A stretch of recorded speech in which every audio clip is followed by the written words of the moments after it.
장영희님은 생후 1년 만에 소아마비를 앓고 두 다리를 쓰지 못하는 장애인이 되어서 살았습니다. 역경을 딛고 영문학을 공부하고 뉴욕 주립대학교에서 박사학위를 취득하고 모교인 서강대학교에서 휠체어를 타고 강의를 했습니다.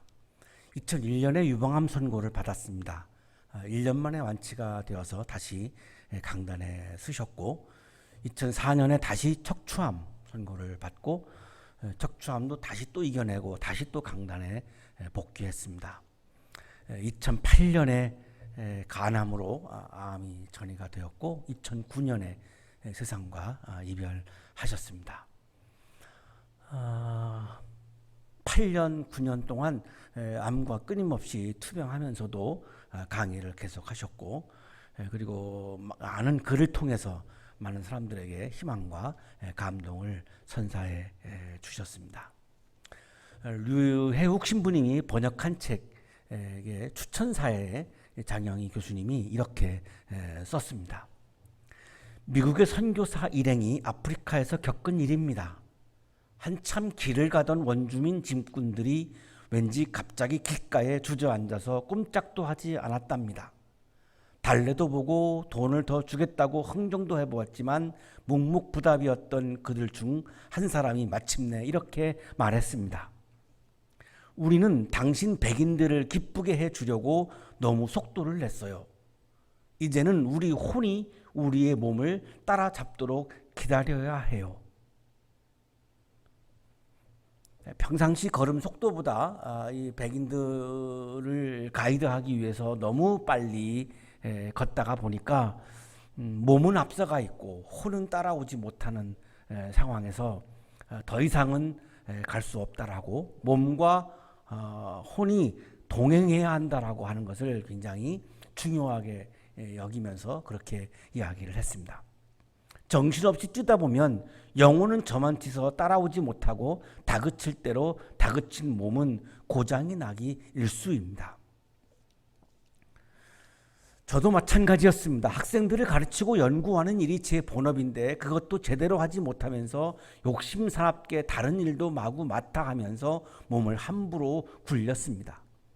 그러는 동안 저를 따라오지 못한 영혼은 나락으로 떨어지고 몸은 지칠 대로 지쳤습니다. 그래서 몹쓸 병에 걸렸습니다. 우리 인간은 몸, 혼, 영으로 구성되어 있는데요. 물론 이거를 구분해서 우리가 말씀은 나누지만 이거를 분리할 수는 없죠. 그러나 이 몸과 혼이 분리되어서 이걸 동행을 하지 않고 이것이 떨어지는 순간 우리에게는 치명적인 건강에 문제가 생길 수밖에 없다라고 그렇게 이야기를 하고 있습니다. 많은 사람들이 몸을 돌보기 위해서 여러 가지 좋은 것도 먹고 또 운동도 하고 그렇게 합니다. 우리의 영혼을 돌보기, 우리의 영과 혼을 돌보기 위해서 우리는 무엇을 하고 있는지 한번 돌아볼 필요가 있습니다. 인간은 하나님과 자연으로부터 왔습니다. 그래서 하나님과 자연과 동행하지 못할 때에 반드시 우리 인간에게는 문제가 생길 수밖에 없습니다. 나의 욕망이 신앙보다 앞서고 내가 하나님보다 앞서고 교회가 주님보다 앞서고 나의 말과 나의 생각이 주님의 말씀보다 앞설 수 있습니다. 이러한 이기심과 교만함은 하나님과의 동행을 실패하게 만들고 결국은 공동체와 사회 생태계를 파괴하는 주역이 되고 맙니다. 우리 교회는 대학교에서 그런 게 전혀 없는 교회여서 좀 행복한 신앙생활을 우리가 하고 있습니다만 일반 교회 같은 경우는 주님의 말씀보다 사람의 생각과 말이 앞서는 게 너무나 비일비재합니다. 오늘날 대부분 이제 목사님들, 장로님들일 거라고 생각을 합니다. 사람의 생각과 사람의 말이 주님보다 앞서는데 그 교회에 문제가 안 생길 수가 없죠. 반드시 생길 수밖에 없습니다. 그래서 지금 한국 교회가 굉장히 추락의 길로 가고 있는 원인 중에 하나가 사람의 말과 사람의 생각이 주님의 말씀보다 더 앞서고 있는 거고, 교회가 주님보다 더 앞서고 있기 때문에 발생하는 이런 아픈 일들이죠. 결국은 동행하지 못하기 때문입니다. 인간이 자연을 앞서고 자연을 지배하고 자연과 동행하지 못할 때에 결국은 기후 위기를 초래할 수밖에 없는 거죠. 자, 오늘날 지금 굉장히 심각한 문제 중에 하나가 기후 변화, 기후 위기인데요. 이게 왜 발생했냐면 인간이 자연과 동행하지 못하는 데에서 발생한 거죠. 인간이 자연을 자꾸만 앞서가는 거죠. 우리 개인으로 돌아왔을 때도 역시 마찬가지입니다. 나의 몸이 나의 혼보다 앞서게 되면 결국은 동행이 실패하게 되고 건강에 이상이 오고 건강에 문제가 오게 되는 거죠. 우리는 많은 경우 우리의 몸을 돌보는 일에는 많은 에너지를 이렇게 쓰지만 우리의 영과 혼을 돌보는 데는 거의 우리의 에너지를 쓰고 있지 못하기 때문에 동행에 실패하는 거고, 그래서 많은 질병과 아픔들, 건강을 해치는 일들이 발생할 수밖에 없는 것입니다.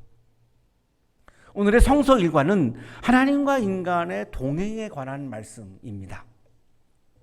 히브리인들이 이집트에서 430년 동안 노예로 살다가 출이집트를 했습니다. 이집트 왕의 지배를 받는 것은 하나님의 형상이 아니죠. 하나님과의 동행도 아니죠. 그래서 하나님이 보다 못해 참다 못해 출애굽, 출이집트를 시킨 거죠.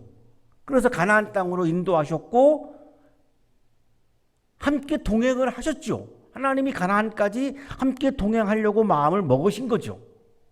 그런데 가나안 땅으로 가는 도중에 지난주 성설과에서 우리가 읽은 내용입니다. 시내 광야에서 하나님께서 새로운 나라를 위한 법을 주셨습니다. 하나님과 동행하는, 하나님 나라를 이루고 살아가는, 하나님의 형상을 회복하고 살아가는 새로운 나라, 현실에 존재하는 새로운 나라의 법을 하나님께서 주셨습니다. 출애굽기 20장에서 23장에 십계명을 비롯해서 많은 법들을 주신 거죠. 자, 그때 히브리인들은 하나님 앞에서 하나님께서 주신 말씀과 법규들을 잘 지키겠다라고 약속을 했습니다. 이거를 계약, 언약이라고 부르죠. 자, 그런데 히브리인들이 이 약속과 언약을 깨고 하나님을 송아지 형상으로 만들고 십계명 중에 제2계명인 우상을 만들지 못한다라고 하는 이 제2계명을 어기고 말았습니다. 하나님과의 언약을 파기한 거죠. 약속을 깬 거죠. 계약을 깨버린 거죠. 하나님을 어떻게 형상으로 만들 수 있겠습니까? 교회 건물이 하나님이 아니죠.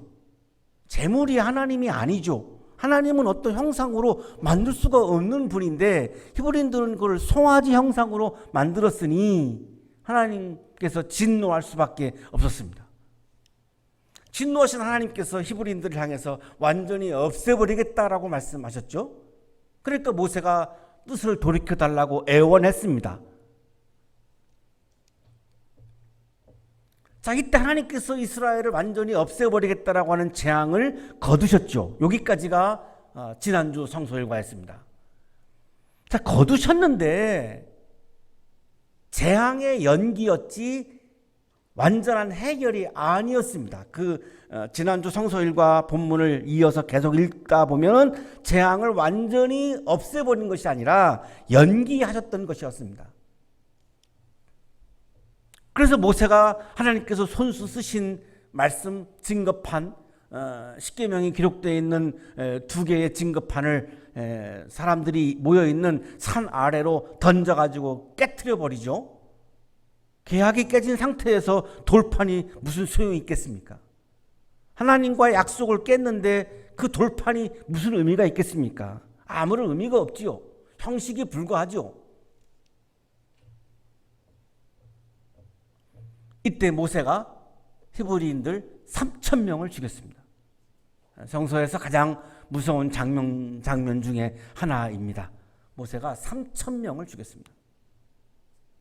계약을 파기한 것에 대해서 스스로 대가를 치른 거죠. 하나님이 대가를 치르신 것이 아니라 모세 스스로 계약을 파기한 것에 대해서 스스로 그렇게 대가를 치른 겁니다. 3,000명을 죽였습니다. 그리고 모세가 두 번째 중재 기도를 드립니다. 이때 하나님께서 심판을 연기해 주십니다. 때가 되면 내가 그들에게 반드시 죄를 묻겠다. 해결하지 않았죠. 재앙을 거두지 않았죠. 연기하시는 겁니다. 지금 계속해서 연기하고 계시는 겁니다. 자, 이때 하나님께서 이스라엘과의 동행을 거부하십니다. 나는 너희와 함께 올라가지 않겠다. 너희는 고집이 센 백성이므로 내가 너희와 함께 가다가는 너희를 없애버릴지도 모르기 때문이다. 하나님까지 동행하려고 마음을 먹으셨는데 언약을 깨니까, 약속을 깨니까, 계약을 깨니까 하나님이 동행하지 않겠다는 겁니다. 그 이유는 동행하다가는 화가 나서 내가 너희들을 없애버릴까 봐.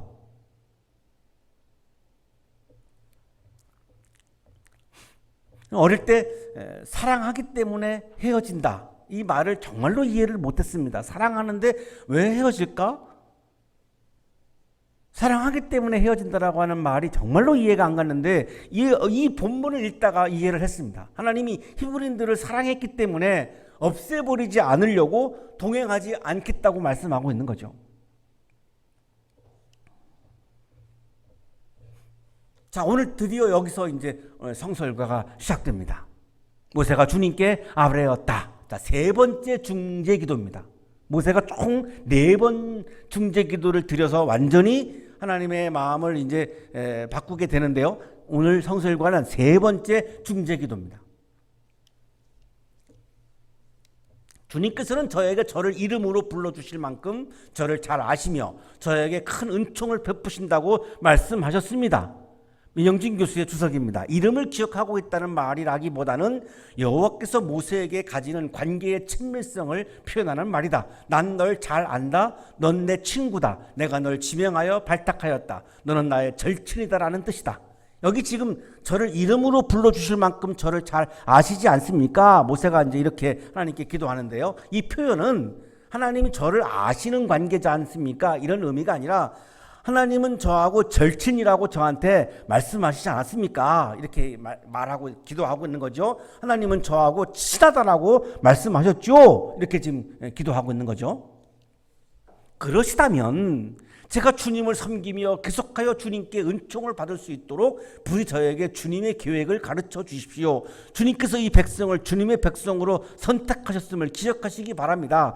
지난주 성설과에서도 우리가 봤습니다만 모세의 기도는 자신을 위한 기도도 아니고 이스라엘을 위한 기도도 아니고 전적으로 하나님을 위한 기도입니다. 자, 오늘 세 번째 중재 기도도 하나님이 중심입니다. 기도의 중심이 하나님이에요. 내가 아니에요.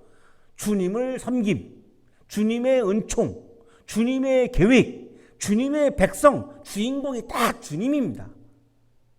기도의 중심이 하나님이지 기도의 중심이 내가 아니에요. 내가 필요한 거를 나에게 주세요. 내가 중심이 아니에요. 하나님이 중심이에요. 하나님을 섬기게 해주십시오. 주님의 은총, 주님의 계획, 주님의 백성, 기도의 중심이 하나님이지 않습니까? 계속해서 모세의 기도는 기도의 중심이 하나님이지 내가 아닙니다. 하나님을 중심으로 하는 기도를 하나님은 계속 들어주신다라고 하는 것을 우리가 지금 계속해서 보고 있죠. 여기서 나 중심의 기도를 들었다면 하나님이 그 기도를 들으셨겠습니까? 히브리인들이 왜 하나님을 송아지 형상으로 만들었을까요? 자기들 중심이에요. 내가 하나님을 만들겠다는 거예요. 하나님이 중심이 아니라 내가 중심인 겁니다. 그러니까 내가 하나님을 만들려니까 송아지 형상으로 하나님을 만든 거죠. 우리의 신앙이 거기까지 갔습니다. 신앙은 우리가 하나님을 바라보고 하나님을 중심으로 삼고 하나님의 말씀을 따라서 내가 순복하고 하나님께 순종하고 이게 신앙인데 지금 우리가 어디까지 갔냐면 하나님은 나를 위해서 필요한 분이에요. 내가 중심이지 하나님이 더 이상 중심이 아니에요. 모세는 철저하게 하나님 중심의 기도를 드리고 있어요. 이게 신앙이죠. 이게 영성이죠. 이게 믿음이죠. 내가 중심인 것은 믿음이 아닙니다. 내가 중심인 것은 신앙이 아닙니다. 그건 나의 욕망이죠.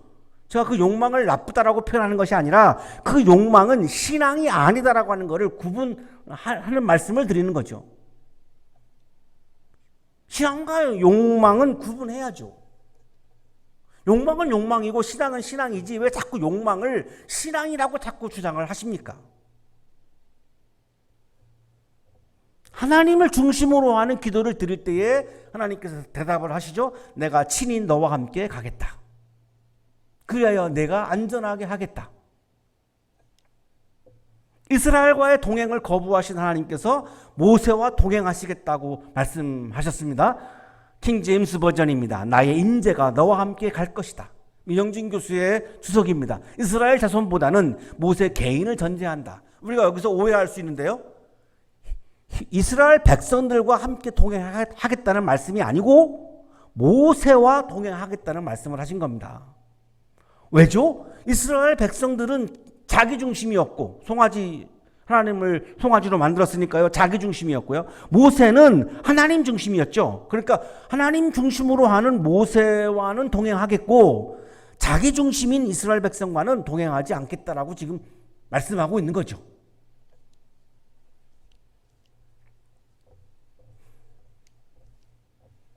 모세가 아뢰입니다. 주님께서 친히 우리와 함께 가지 않으시려면 우리와 함께 하나님이 저와는 동행하고 이스라엘 백성과는 동행하지 않겠다고 말씀하셨는데 이스라엘 백성과 동행하지 않으시려면 우리를 이곳에서 떠나 올려 보내지 마십시오. 모세는 이스라엘 백성과 동행해달라고 기도하는 거죠. 이스라엘 중심이 아닙니다. 16절을 보시면 주님께서 우리와 함께 가지 않으시면 주님께서 주님의 백성이나 저를 좋아하신다는 것을 사람들이 어떻게 알 수 있겠습니까? 이스라엘과 동행하지 않으시면 모든 사람들은 이스라엘이 하나님의 백성이라는 것을 다 알고 있는데 자기 백성도 사랑하지 않는 하나님이라고 비아냥거릴 거 아니겠습니까? 하나님의 명예와 하나님의 이름이 욕되지 않겠습니까? 하나님은 자기 백성을 좋아하시는 하나님이신데 여기에서 얼마나 많은 비난을 받겠습니까? 하나님을 위해서 모세는 이렇게 지금 기도하고 있는 거죠. 주님께서 모세에게 대답하십니다. 내가 너를 잘 알고 너하고 나하고는 친하고 또 너에게 은총을 베풀어서 내가 요청한 이 모든 것을 다 들어주마. 자, 여기에 와서 이제 하나님이 이스라엘 백성과도 동행하겠다라고 지금 대답을 처음으로 하시는 거죠. 하나님께서 마음을 바꾸셨어요. 다 없애버리겠다라고 하셨고 이스라엘과는 동행하지 않겠다고 하셨고 그랬는데 여기서 동행하겠다라고 마음을 바꾸시죠. 히브리어로 슈브고요. 헬라어로 메타노이아인데요.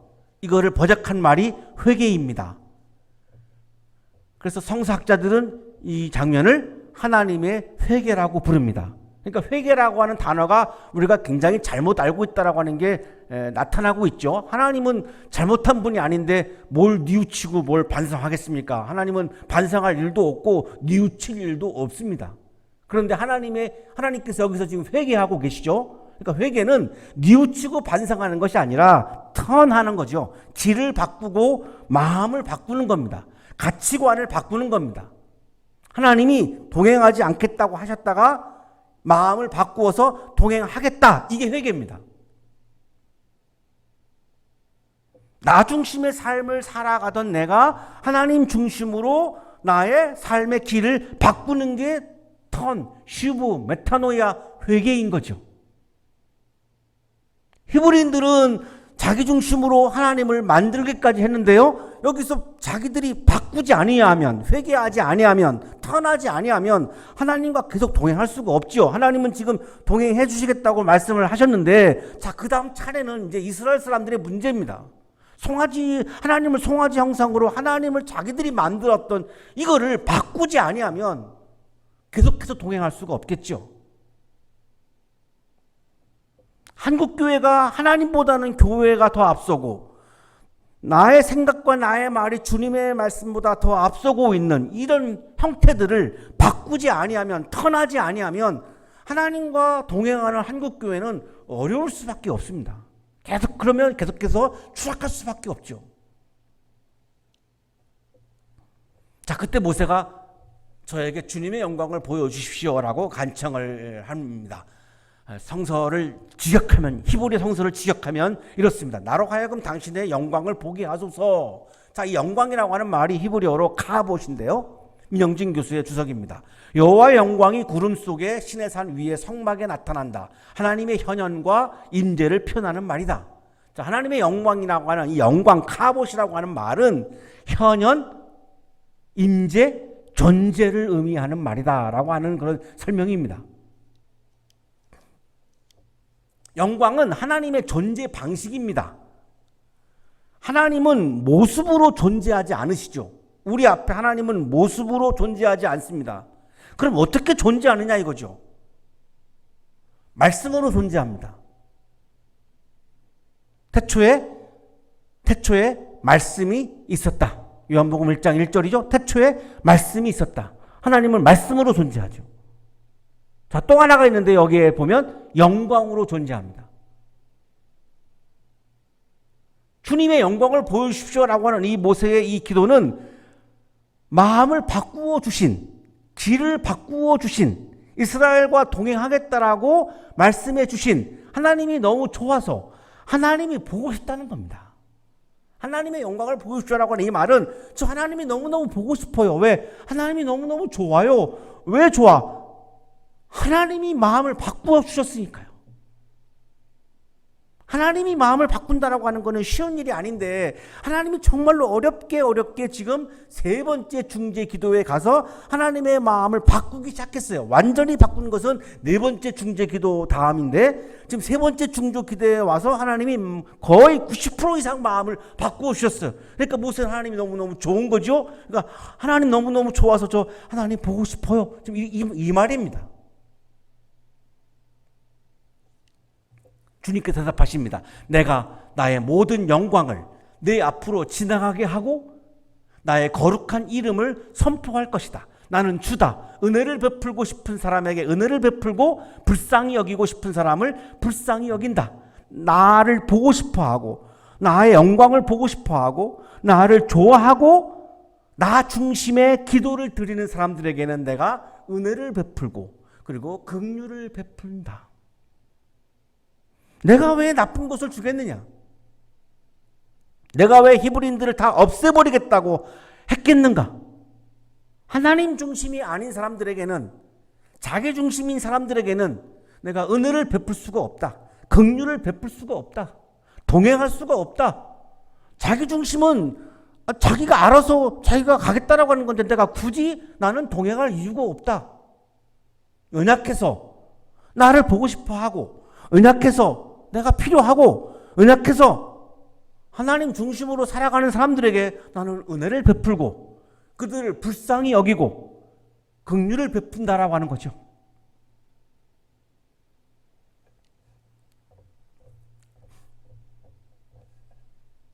하나님보다 교회가 더 중심인 교회는 하나님의 은혜와 하나님의 긍휼을 구할 필요가 없죠. 있을 필요가 없죠. 그냥 교회가 알아서 가면 되는 거죠. 알아서 가는데 지금 감리교회만 8년 만에 30만 명이 사람들이 교회를 떠났습니다. 합동 측 작년 1년 동안 10만 명이 교회를 떠났습니다. 왜 그럴까요? 하나님의 영광이 떠나가고 있는 거죠. 하나님의 임재가 떠나가고 있는 거죠. 왜 떠날까요? 교회가 교회 중심이고 하나님의 중심이 아니면 교회가 알아서 하겠다라고 하는 거니까 하나님은 개입할 필요가 없어지는 거죠. 거기에는 하나님의 은혜와 하나님의 긍휼이 있을 필요가 없는 거죠.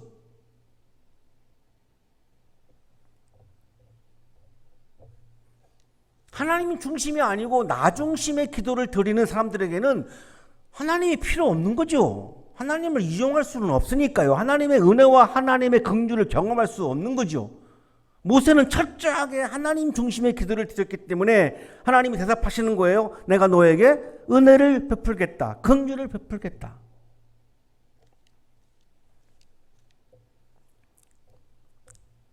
주님이 다시 말씀하십니다. 그러나 내가 너에게 나의 얼굴은 보이지 않겠다. 나를 본 사람은 아무도 살 수 없기 때문이다. 네가 나를 보고 싶다고 얘기했지. 그런데 나는 너에게 내 얼굴을 보이지 않을 거야. 왜? 나의 얼굴을 보는 순간 너는 죽기 때문에, 내가 너를 사랑하기 때문에, 내가 너를 좋아하기 때문에 나는 너에게 나를 보게 하지 않을 거야. 나를 보면 죽으니까. 하나님의 모습을 볼 수 없는 거죠. 하나님을 보려고 하는 사람들은 내가 신적인 차원으로 가겠다라고 하는 교만한 마음이에요. 하나님은 볼 수 없어요. 감히 먼지 같은 내가 우주적 존재인 하나님을 어떻게 봐요? 볼 수가 없죠. 하나님은 무한대의 존재이신데 우주 안에서 티끌 같은 내가 하나님을 어떻게 본다는 거예요? 하나님을 또한 봤다는 분들은 또 뭐예요?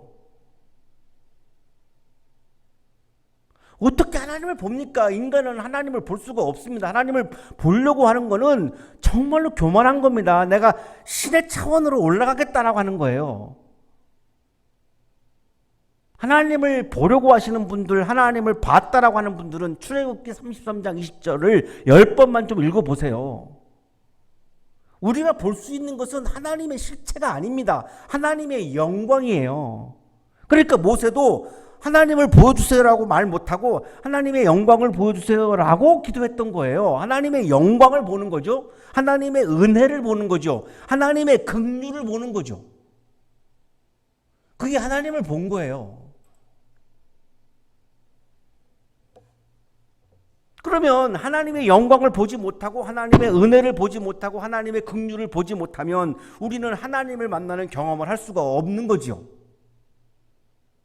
그러면 언제 하나님의 영광을 보고 하나님의 은혜를 보고 하나님의 긍휼을 볼 수 있습니까? 모세가 우리에게 보여줬죠. 하나님 중심의 기도를 드리고 하나님 중심으로 살아갈 때에 우리는 하나님의 영광과 하나님의 은혜와 하나님의 긍휼을 경험할 수 있는 거죠. 나 중심의 기도를 드리고 나 중심으로 살아가는 때에는 하나님의 영광과 하나님의 은혜와 하나님의 긍휼을 경험할 수가 없고요. 이거를 경험하지 못하면 하나님을 만나는 것은 불가능합니다. 주님께서 모세에게 말씀하죠. 너는 나의 옆에 있는 한 곳 그 바위 위에 서 있어라. 하나님께서 모세를 바위 위에다가 이렇게 세우십니다.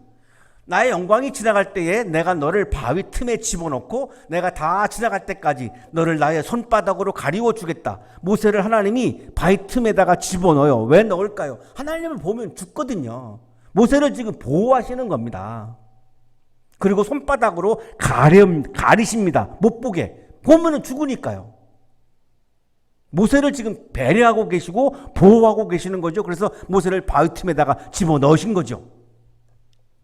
그 뒤에 내가 나의 손바닥을 거두리니 내가 나의 등을 보게 될 것이다. 그러나 나의 얼굴은 볼 수 없을 것이다. 하나님의 영광이 지나간 다음에 가렸던 것을 이렇게 거두어서 뒤를 보게 될 것이다. 모세를 하나님은 지금 보호하고 계시는 거죠. 왜요? 하나님 중심이 아니라 나 중심이 아니라 하나님의 중심, 하나님 중심의 기도를 드리고 있는 모세를 지금 보호하시는 거죠. 은혜와 긍휼을 베푸시고 계시는 거죠. 안전하게 하시는 거죠. 생명을 보호하시는 겁니다.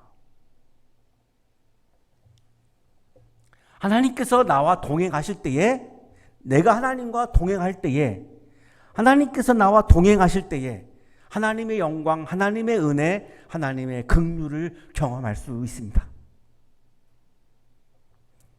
나 중심이 아닌 하나님의 중심의 기도를 드리는 여러분이 되셔서, 하나님께서 동행하시는 여러분이 되셔서 하나님의 은혜와 하나님의 긍휼이 충만한 여러분의 삶이 되시기를 주님의 이름으로 축복합니다. 거룩하신 주님, 하나님 중심이 아닌 나 중심의 삶을 살아갈 때가 많이 있음을 고백합니다. 하나님 중심의 기도가 아니고 나 중심의 기도를 드릴 때가 너무나 많이 있음을 고백합니다. 우리를 긍휼히 여겨주시고 우리에게 은혜를 베풀어 주셔서 하나님 중심의 사람이 되어서 하나님의 나라의 법을 따라가고 하나님의 말씀을 따라서 걸어가는 삶이 되게 하여 주셔서 하나님의 말씀을 따라 걸어갈 때에 하나님과 동행하는 삶이 또한 되게 해 주셔서 하나님의 영광과 하나님의 은혜와 하나님의 긍휼을 풍성하게 경험하는 아름다운 삶이 되도록 복내려 주옵소서. 예수 그리스도의 이름으로 기도하옵나이다. 아멘.